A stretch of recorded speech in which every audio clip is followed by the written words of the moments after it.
Good Monday morning to you. I am Dan Kopp, coming to you live from Madison, Wisconsin, and joining me today, like always, is Ty Firsching. Ty, take it away. Thanks, Dan. Appreciate it. Good morning, everyone. I'm coming to you live from Entebbe, Uganda in Africa. So the weather's here is like Hawaii, so we're enjoying it. But anyway, we're excited to talk to Dan today about Beyond Reproach, an awesome topic. So Dan, back to you. Right on. Well, if you've been paying attention, Ty and I are on a journey of enlightening people to our concept of becoming an enhanced leader. So part of that, we will discuss tenets, we'll discuss ideas, tips, tricks on how to become an enhanced leader. Today, we're going to talk about being beyond reproach. If you are joining us live, feel free to jump on with a comment, question. If you've got a question relative to leadership, we will do our best to answer it live on the air during the broadcast. If not, just drop a comment. If you're seeing the replay, share it with your friends, drop a comment, and we'll do our best to address it the following week. So today, we are going to talk about being beyond reproach. Being beyond reproach means you act ethically and morally at all times. And when I start initially with leaders who are trying to be better at what they do, who maybe are doing a lot of things and have progressed in their life and haven't really thought about leadership along the way, it's very daunting to think I'm doing all this stuff, I've been doing it for my career, really haven't thought about leadership inherent with that. So I always tell people, if you do nothing else after we're done exploring this topic of leadership today, the first thing that you should focus on, if you've got no other time, no other wherewithal, whatever, is being beyond reproach, because being beyond reproach sets you up for success as a leader in your organization and in life. So being beyond reproach, what's that look like? That means you're ethical and moral in everything you do. Never have a hidden agenda, because if you are unethical, you're immoral, or you have a hidden agenda, guess what? People are going to see that. And when they see that, they're going to remember that. Ty, without using names, is there somebody in your past, a leader in your past that you've encountered that you can, right off the top of your head, you can think of the immoral, unethical, or hidden agenda that they displayed? All right. I didn't put this in our introduction today, but at times we have a glitch in the system because I'm coming live from Madison, Wisconsin. Ty's over in Uganda, and sometimes internet access, Wi-Fi access, power, etc., make things like what's going on right now with Ty's camera occur. So he freezes up. Hey, he's back. He just moved. We'll see. Are you there? No, he is frozen again. So I'm going to go on without him until the kinks get worked out. But when people are unethical, immoral, or have a hidden agenda, people will remember that. When you've got a leader that you encounter that do those things, you are going to remember that for the rest of your life, and the leader has a problem. What happens then? If you do something immoral, unethical, or you have a hidden agenda, people see that. The next time you act, the next 400 times you act or speak, people are going to think, well, does he have a hidden agenda this time? Is he unethical? Is he immoral? Those questions are going to come at you, and you have a problem on your hands, and it's your problem to fix. If you do it, you are going to create distrust or mistrust with your people you're leading, with your clients, and it's going to be problematic for you. So never be unethical, never be immoral, never have a hidden agenda. If you always act morally, ethically, and without an agenda, people will still question you. Here to tell you, as a leader, you're going to get questioned all the time. But if you're always upfront and you're ethical, you're immoral, and you don't have a hidden agenda, and people question you, that is their problem. It is not yours. So questions are going to come. If you're unethical and immoral, questions come. It's your problem to solve, and you've got to fix it. If you're moral and ethical all the time, and you don't have a hidden agenda, people are going to recognize that. And when they question you, that is their problem, not yours. All right, Ty is back. I don't know what the glitch was. He logged out, logged back in. He returned live from Uganda. We're working on it. Yeah, all right, Ty. I sort of explained the glitch, what's going on. I explained further about what the problems that are inherent with being unethical and immoral. The question I wanted to toss to you is, without using names, are there leaders you have encountered in your career, either in the Army or in public education, or in private business, that come to mind when you think, oh, yeah, I've encountered immoral or unethical leaders, or discovered a leader had a hidden agenda? Oh man, yeah. I'm trying to think of something that's poignant because it happens in every organization, whether it's subversive or not. It's just when it's brought to light is under a certain circumstance or a certain lens is when you see it. Sometimes a person can go blameless and then or blameless for everything, but then you realize, oh, wait a minute, there's always been an alternative motive behind what they've been doing, but you don't see it until it comes together at the end. And sometimes it's too late and they've moved up and they're like, wow, how did they get there with this being so evident now? How did we miss it? And so that happens. I've seen it happen. I've seen it happen both in business and in education. And so the military is kind of a different story. I only spent a short amount of time compared to you, Dan.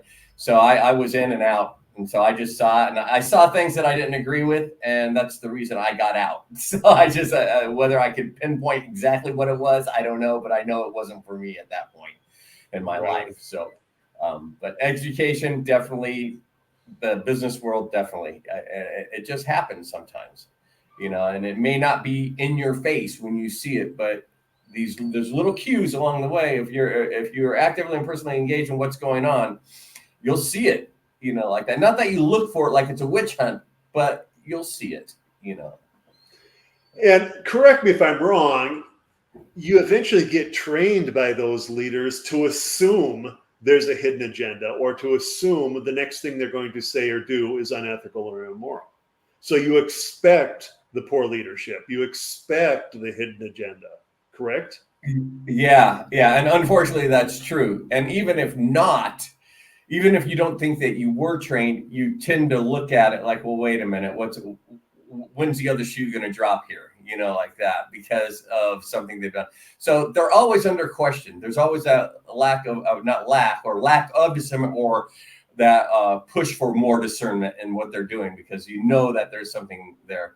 And that's what happens if you're not beyond reproach. And basically both aspects, your personal and professional life. Sometimes it's hard depending on the business you're in.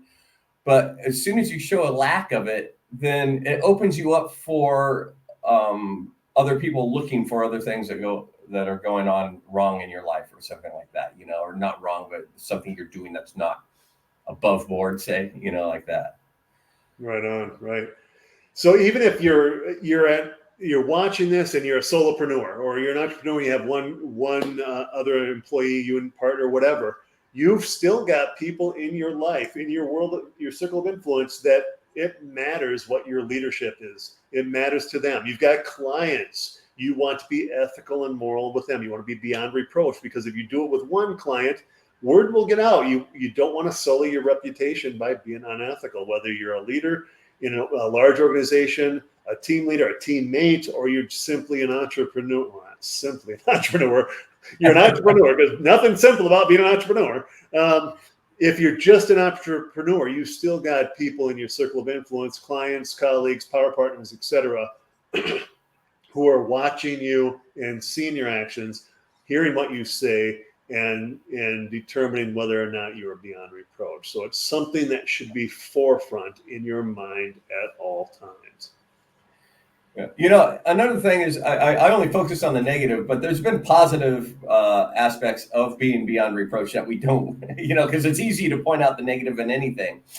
One of the biggest compliments I got from some people I guess served over, you would say, was in charge of, is I had people above me telling us what we need to do, blah, blah, blah, right? And I didn't agree with it, and people knew I didn't agree with it. And though I was having my department do what they said, and they're like, "Well, why are you?" I go, "We have to do it. Come on, it's the rules." And one of them looks at me and goes, "Since when do you follow the rules?" And it wasn't an insult. It was a compliment, because I always question everything. If it wasn't ethical, if it didn't make sense, if it wasn't productive, I wasn't going to do it. I was going to question it. And this one I was kind of blindly following because everybody was doing it. I was like, you're right. When do it? And so I had to change my whole, I had to go back to the way I was when I questioned, even though it was a rule or a directive coming down, I still questioned it. I had to go back to that because my people expected it from me, and they called me out for not doing it. And and I did. I went back to it, and everything changed again, and we were back to where we were being more productive. But it was one of those things where I was falling in the trap. Oh man, I just don't want to deal with the higher echelon right now. I just like that. But then they called my ethics in question, my character, and I was like, okay, wait a minute, yeah, because it wasn't good.